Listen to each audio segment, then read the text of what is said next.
Mr. Ramos, first time mo daw magpapa-check up ng mata? Opo, Dok eh. Kaso di ko po sure kung magagamot niyo po ba yung diferensya ko. Mr. Ramos, hindi naman ho sa pagmamalaki, ano?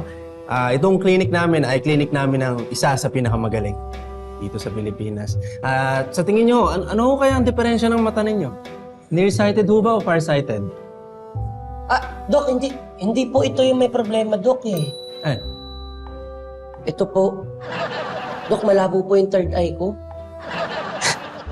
third eye, sir? Opo. Niloloko niyo ho ba ako? Ay, Dok, di ko po talaga kayo niloloko. Totoo po talaga may third eye ako, malabo lang. Sir, hindi po totoo ang third eye at hindi ho yan scientific. Dok, ay niyo po man. Dok, totoo po talaga meron po akong third eye. Sa katunayan nga po, ginagamit ko po yung third eye ko para makita po yung future. Kaso nga lang po, malabo.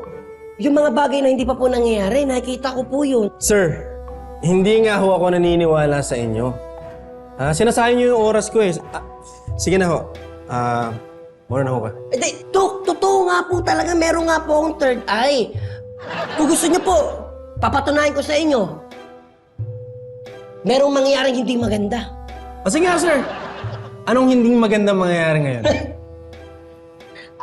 Dok, yun lang po talaga. Malabo po kasi yung third eye ko po ngayon, kaya hindi ko po talaga makita. Pasensya na talaga, Dok. Basta po, masakit yun. Ganun. Po, Dok. Kaya Ayan. Nakita mo? Dok, hindi po eh. Pwes, naniniwala na nga akong malabo ang third eye mo.